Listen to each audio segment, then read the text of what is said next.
यह 17वें अध्याय के अंतिम चरण में हम लोग प्रवेश कर रहे हैं और इसमें ओम तत्सत शब्द को यह एक त्रिक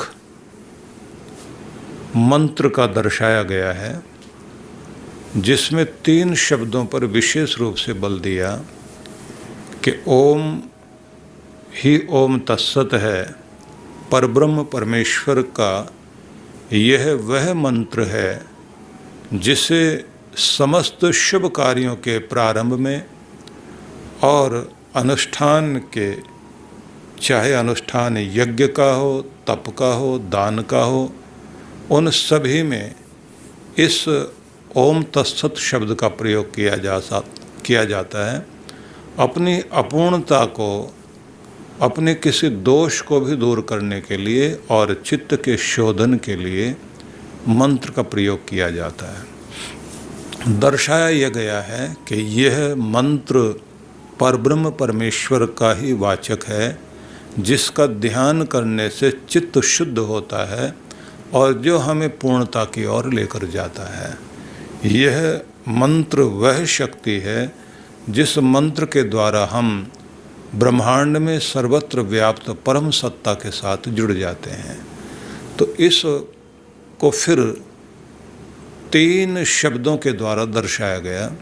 पहले ओम का महत्व बताया गया, उसके बाद में तत् शब्द का प्रयोग किया गया और तत् शब्द का प्रयोग करते हुए ये कहा कि मोक्ष प्राप्ति के इच्छुक जो भी साधक होते हैं वह अपने किसी भी यज्ञ, दान, तप आदि को करते समय तत् शब्द का उच्चारण करते हैं, जिसका भाव ये होता है कि मुझे किसी भी यज्ञ से, दान से और तप करने से कुछ भी उसका वो लाभ नहीं लेना है जो सांसारिक लाभ होते हैं। मैं समस्त आकांक्षाओं से रहित होकर अपने आप को अपने परमात्मा से जोड़ता हूँ। तो इस प्रकार से उच्चारण करते हुए क्रिया की जाती है। तो यह तत् शब्द से दर्शाया गया कि मैं उस ओर जा रहा हूँ, वह जो अनिर्वचनीय है, क्योंकि तत् शब्द का अर्थ केवल वैसे वह होता है, लेकिन यहाँ वह से संबंध वह है कि जिसकी तरफ हम इशारा करते हैं, जिसको शब्दों में नहीं कहा जा सकता, जिसकी तरफ हमारी भाषा या हमारे प्रयोग संकेत तो कर सकते हैं, लेकिन जिस की महिमा को गा नहीं सकते, उस तक पहुँचने के लिए, हम मोक्ष तक पहुँचने के लिए कोई भी साधन का प्रयोग करें, लेकिन साधना में हम किसी फल को प्राप्त करने की कामना ना रखें, लक्ष्य जरूर बनाए रखें कि मोक्ष की तरफ जाना है। ये भाव दर्शाया गया था। इसके बाद आगे 26वें श्लोक में समझाया है कि तत् के बाद अगला शब्द है सत। तो वह सत क्या है?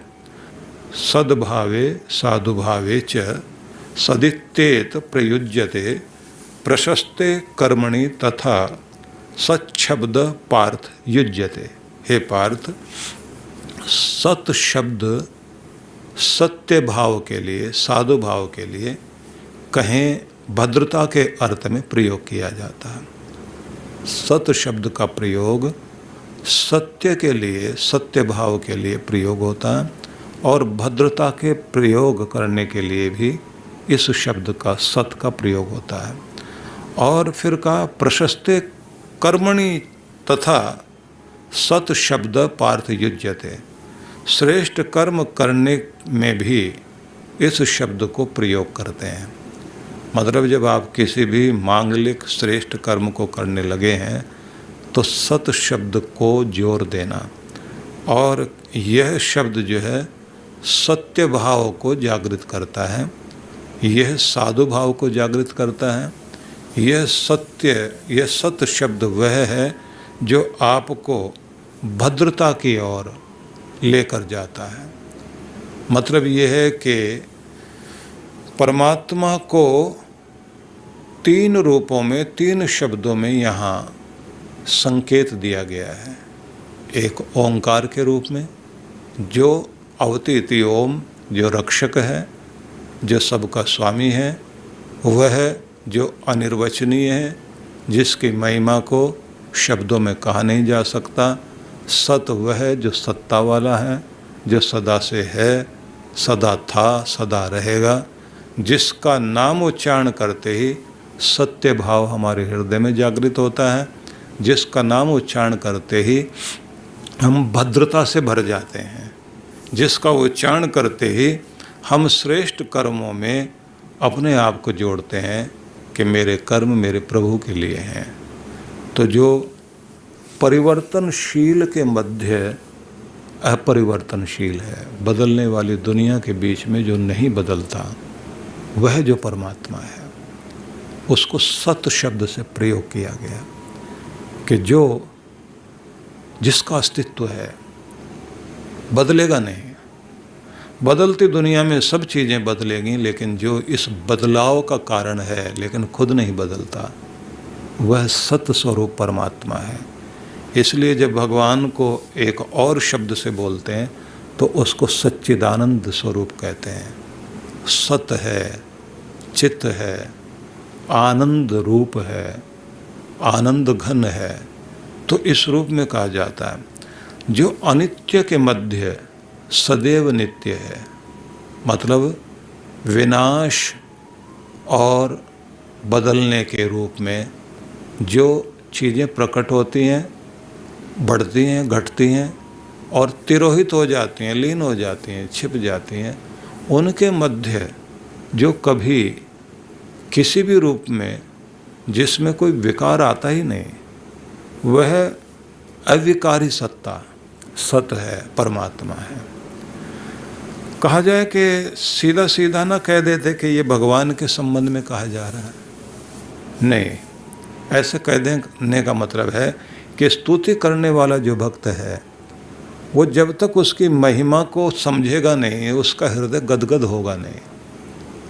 इसलिए ये बताया जा रहा है कि परिवर्तनशील संसार के बीच समस्त परिवर्तनों को देने वाला, लेकिन खुद परिवर्तन में जो नहीं आता, उस सत्ता को सत नाम से पुकारा गया है और वह परमात्मा ही है, जो अनित्य संसार में नित्य है, मिटने वाले संसार में, बढ़ते घटते ह्रास होते हुए संसार में, जिसमें कोई बदलाव आएगा नहीं, जिसमें कोई विकार आएगा नहीं, क्योंकि कोई भी चीज़ आपकी रखी हुई बिगड़ जाती है, लेकिन जिसमें कोई बिगाड़ आता ही नहीं, वही तो परमात्मा है। वो हमेशा एक जैसा रहता है। और फिर कहा है कि जो भूतकाल, भविष्य काल और वर्तमान काल में भी सदैव स्थिर था, विद्यमान है, वही तो सत है। क्योंकि बीते हुए समय में कोई चीज़ थी तो आज है या नहीं है। कितने लोग दुनिया में हुए हैं जो थे लेकिन आज नहीं है, और उनका सपना सा हमें आता है। दादाजी, किसी के पिताजी जो नहीं रहे, उनके चित्र घर में हैं, लेकिन लगता क्या है, ऐसा लगता है जैसे कोई सपना था, आया था चला गया।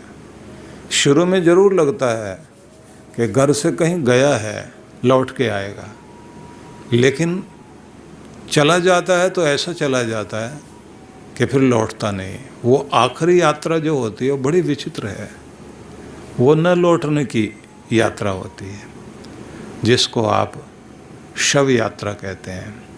क्योंकि बहुत सारी यात्राएं निकलती हैं, कोई शोभा यात्रा निकलती है, वर यात्रा निकलती है, जिसको आप बारात बोलते हैं, वो वर की यात्रा है, जिसमें वर जो है वो यात्रा करते हुए जा रहा है, कहीं तीर्थ यात्रा है, और अंतिम यात्रा जो है वो अर्थी को लेकर के चल रहे होते हैं। लेकिन ये भी एक अद्भुत चीज़ है कि इस संसार में शरीर धारण किया तो इसका अंत होना है, और अंत होगा तो मिट्टी में क्या, पदार्थों में क्या, जहाँ जहाँ से ये शरीर आया था बस वहीं जाकर इसके सारे अवयव मिल जाएंगे।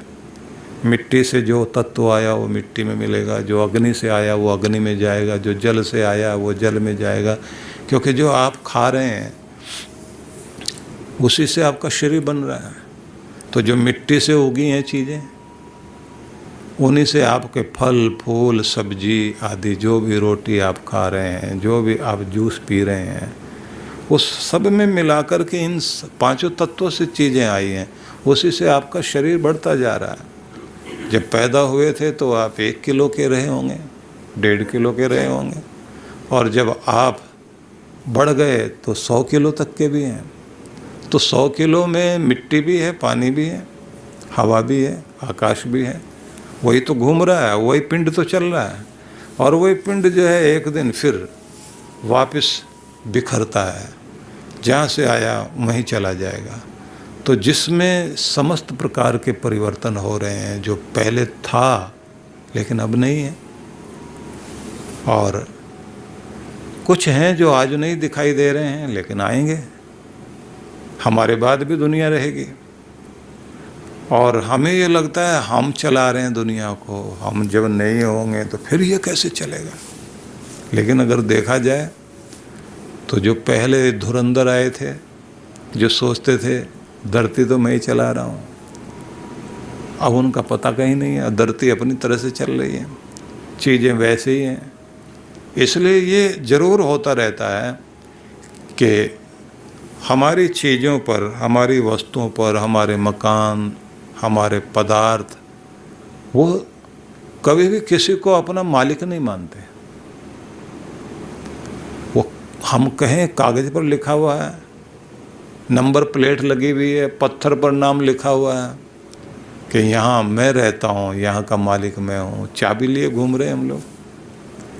लेकिन ये सारी वस्तुएं कभी भी अपने आप को ये नहीं कहती कि ये मालिक है। आंख बंद हुई, सारी चीज़ें पराई हो गई, दूसरे के हाथ में चली गई। अब वो भी कितनी देर मालिक है ये भी नहीं कह सकते। H.G. वेल्स जो विज्ञान कथा लेखक हुआ है, उसकी बड़ी अद्भुत उड़ान रही है, और उड़ान लेकर के लिखने वाला व्यक्ति हिसाब भी लगाता है। तो हिसाब लगाता है कि कितने लोग दुनिया में अब तक मर चुके हैं। उसने अपना हिसाब लगाया, लगा करके कहता है कि 10 आदमी की मिट्टी आपके जमी, आपके जहाँ बैठे या खड़े हैं उसके नीचे 10 आदमियों की राख है, और जो आप वहाँ बैठे या खड़े हैं तो ये समझ लेना कि आप भी लाइन में हैं, क्योंकि आपका भी शरीर उसी जगह जा रहा है।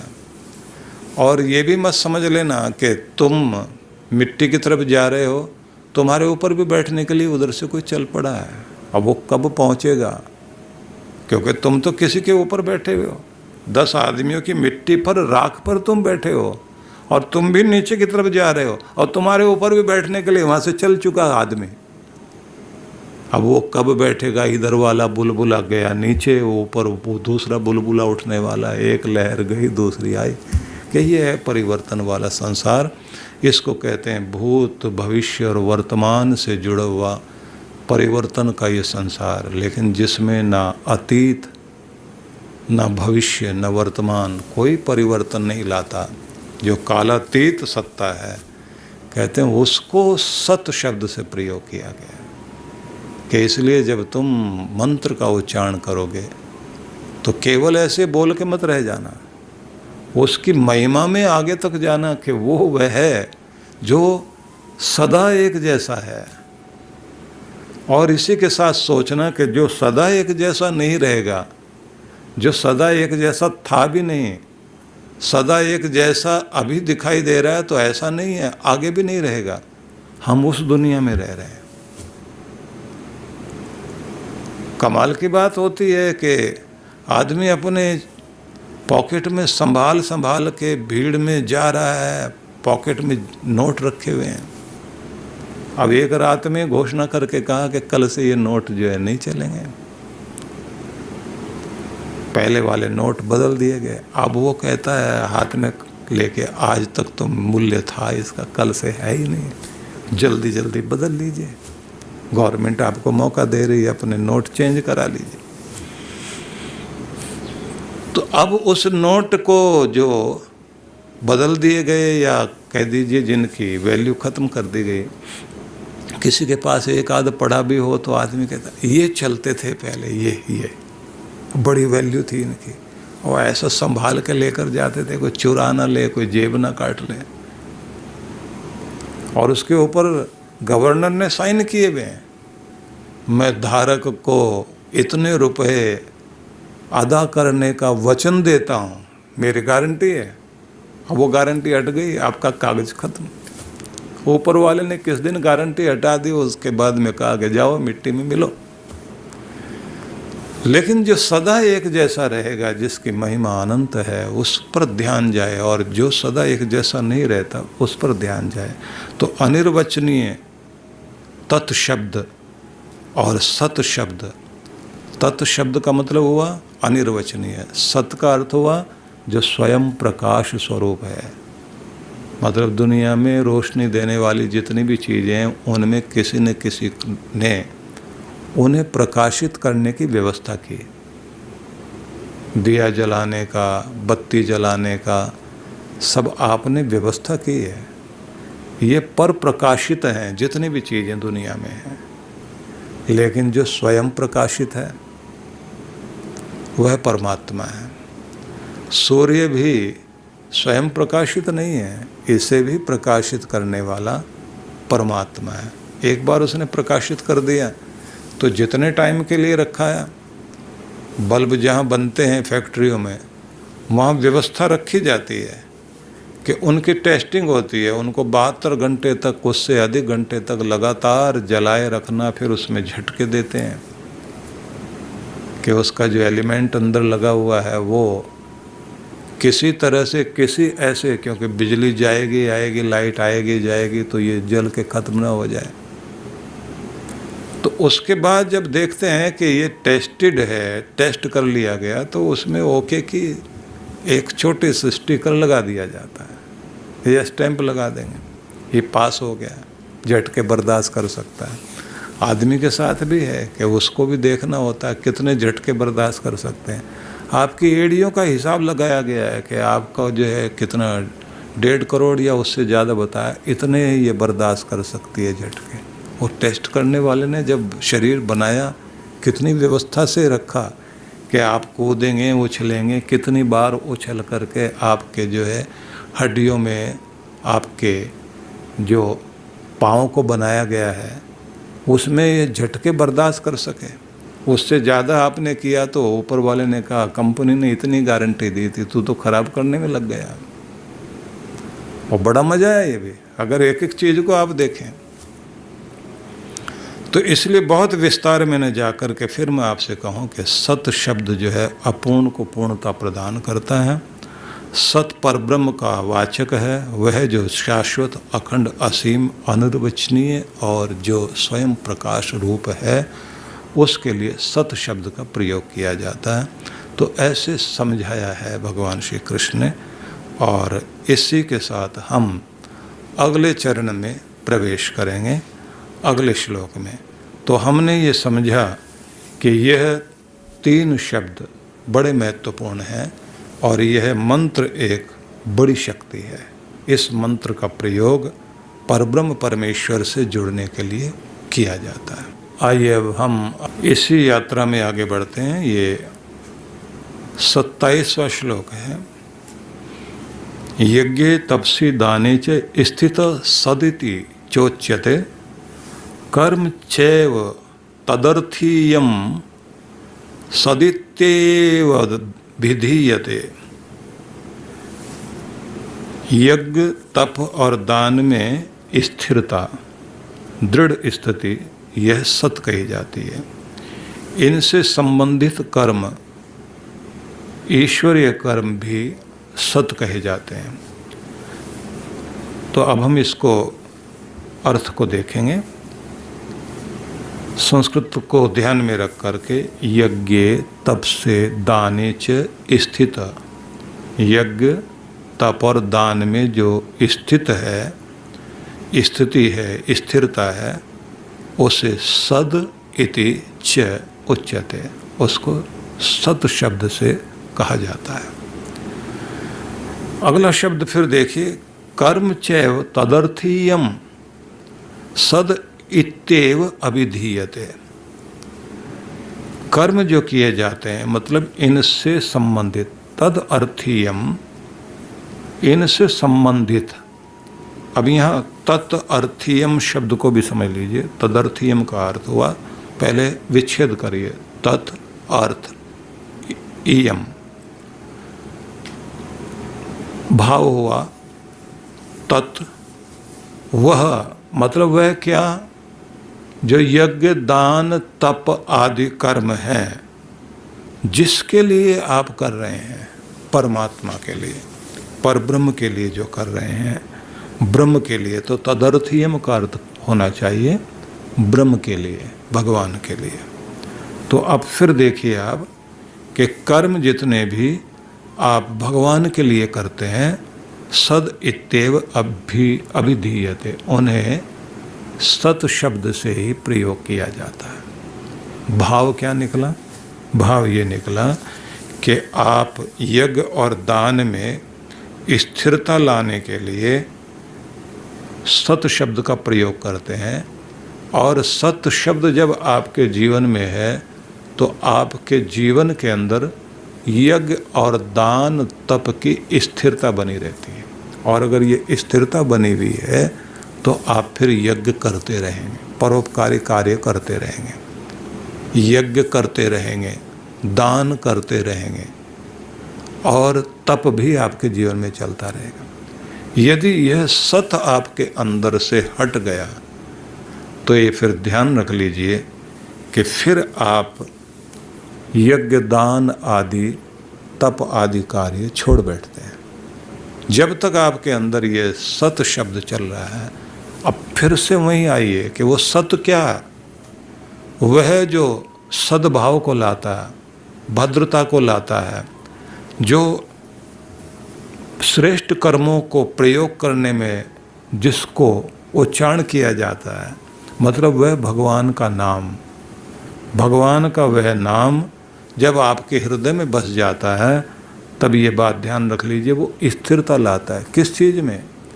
कि ये यज्ञ तप दान आदि करने में आप अपने अंदर सत्य को जोड़ बैठे तो ये जीवन में चलते रहेंगे क्रम।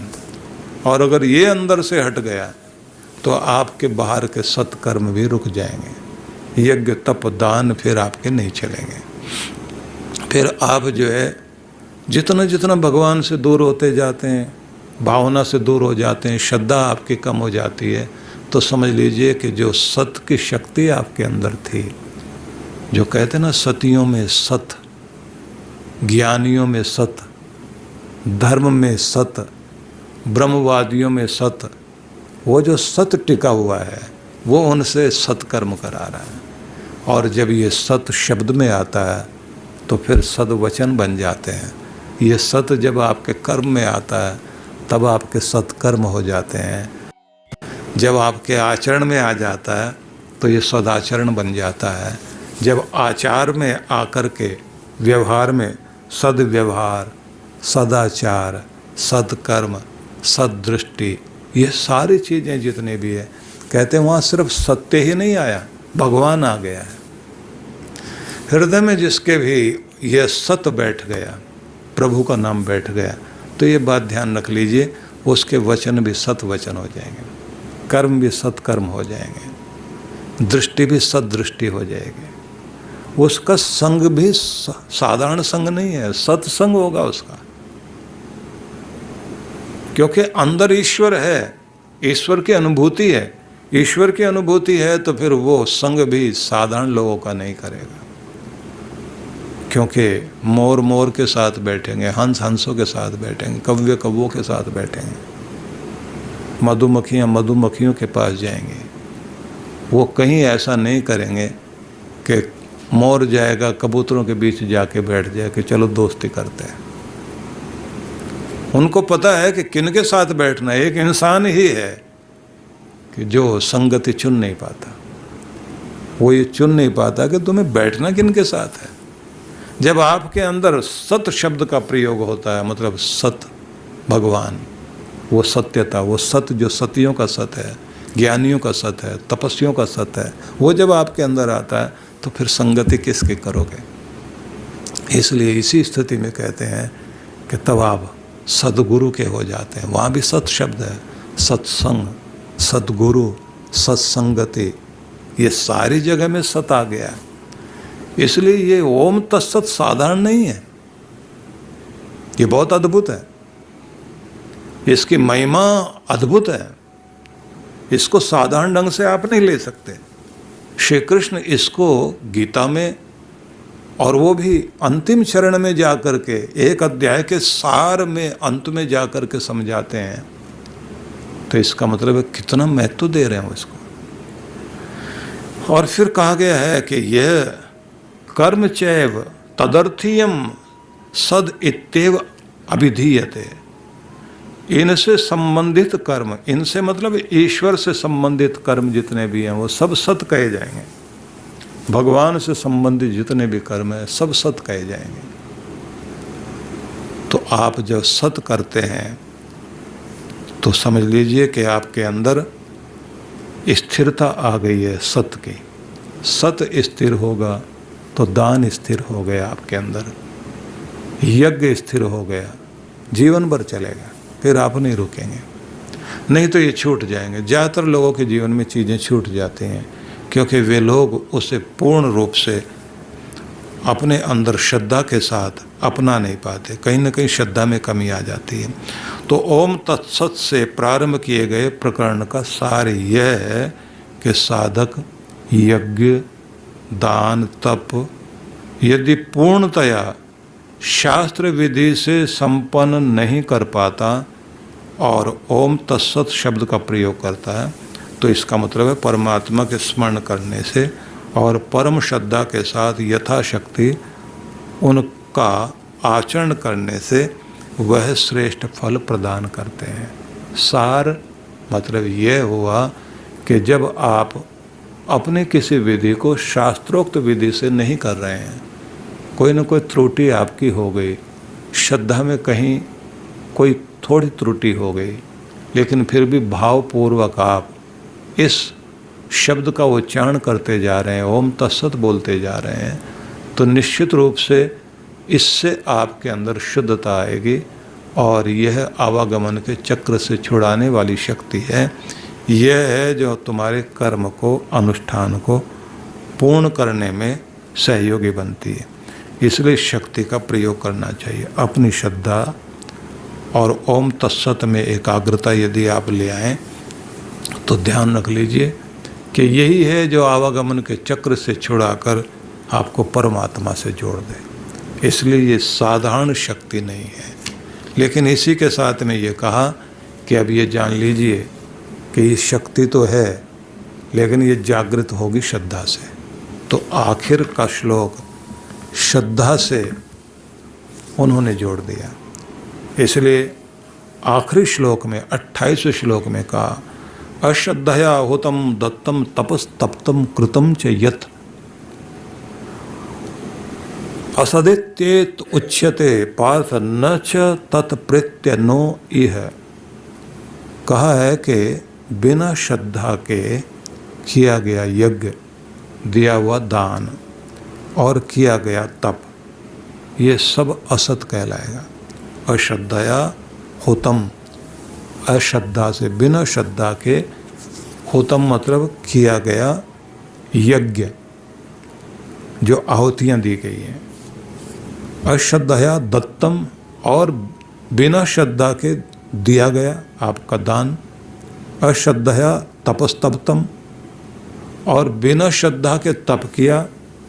अश्रद्धया कृतम च यत्, बिना श्रद्धा के आपने जो भी कुछ दुनिया में किया है।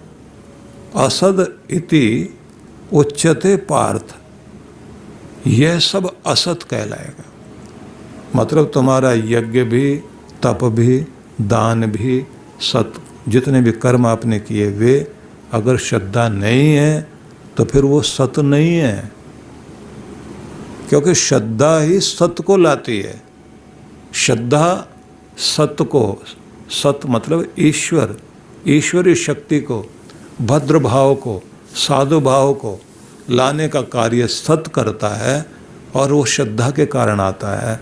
इसलिए आगे कहा गया असत इति उच्यते पार्थ न च तत्प्रेत्य नो इह, फिर उसका लाभ ना तो इह मतलब इस लोक में होगा, न प्रेत्य न मरने के बाद होगा। मरने के बाद भी तो कोई लाभ उसका नहीं होगा। जितना भी यज्ञ तप दान करना है तो श्रद्धा से ही करना है। जो यज्ञ तप दान आदि कृत्य बिना श्रद्धा या किसी के दबाव में किया, आपने किसी प्रकार की विपत्ति टालने के लिए किया, किसी इच्छा पूर्ति के लिए किया और आपकी श्रद्धा है नहीं, बस आपने कहा बस ये करना है, किसी भी तरह से करना है, तो ऐसी भावना लेकर के जो आप करते हैं तो उनके परिणाम स्थिर परिणाम नहीं होते। जो कर्म परमात्मा को समर्पित हों, यहाँ इस लोक और परलोक में फल अवश्य प्रदान करेंगे, लेकिन जहाँ समर्पण नहीं है, श्रद्धा नहीं है, तो निश्चित रूप से वे जो कर्म आपने किए हैं उनका फल आपको न इस लोक में मिलता है और न परलोक में मिलता है। श्रद्धा का यह नियम आध्यात्मिक क्षेत्र में तो काम करता ही है, लेकिन यह नियम लौकिक सफलता में भी सत्य प्रमाणित होता है। कर्ता को अपने में, अपने कर्म में, अपने लक्ष्य में श्रद्धा निश्चित रूप से बनाए रखनी चाहिए। श्रद्धा से ही बात बनेगी। अब थोड़ा सा और समझ लें इसको, क्योंकि श्री कृष्ण ये समझाते हैं कि असत जिसका स्वरूप बदलता रहता है, स्थिर अस्तित्व नहीं रहता, स्थिर परिणाम जो नहीं देता, उसे असत कहते हैं। तो वह सत तब बनता है जब उसमें श्रद्धा जुड़ती है। और अगर बिना श्रद्धा के तप दान यज्ञ कर्म कुछ भी किए आपने, तो उसका परिणाम ना तो इस लोक में ना मरने के बाद मिलने वाला है, क्योंकि उसको असत कहा गया है। वो सत नहीं है, उसमें स्थिरता नहीं है, वह टिकने वाला नहीं। इससे पहले जो कहा गया था कि सत से स्थिरता आती है, दृढ़ स्थिति आती है। सत जब आपके जीवन में होगा, दृढ़ स्थिति जरूर रहेगी। सत हटा तो इसको महाभारतकार ने एक अलग ढंग से कहा कि किसी व्यक्ति में वो सत का प्रभाव था, तो सत था तो धर्म भी था, धर्म था फिर वो श्री भी थी, प्रशस्ति प्रशंसा भी थी, कीर्ति प्रशस्ति श्री समृद्धि धर्म, यह सब होने के साथ शोभा भी थी और वर्चस्व भी था, प्रभाव भी था। और एक दिन वो सत उसके जीवन से चला गया, मतलब उसको स्वप्न आ गया। स्वप्न में ये दिखाई दिया कि श्री आकर, क्योंकि सत से श्री है, श्री ने आकर, लक्ष्मी ने आकर सपने में दर्शन दिया और कहा अब 1 महीने के बाद हम तुम्हें छोड़ देंगे, 1 महीने के बाद तुमसे दूर हो जाएंगे। इन्होंने कहा कोई बात नहीं। तो इन्होंने अपनी ताकत के साथ अपने अंदर सत्य को जोड़े रखा, सत्य के प्रति श्रद्धा रखी, और ये जो मन में भाव आया था कि लक्ष्मी मुझे छोड़ देगी,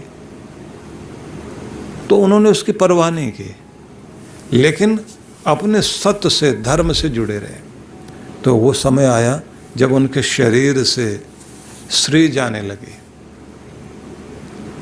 तो श्रीहीन हो गया, अंदर से प्रकाश निकला बाहर। और जब व्यक्ति श्रीहीन हो जाता है तो वो निस्तेज हो जाता है, दुनिया उसे पहचानती नहीं है।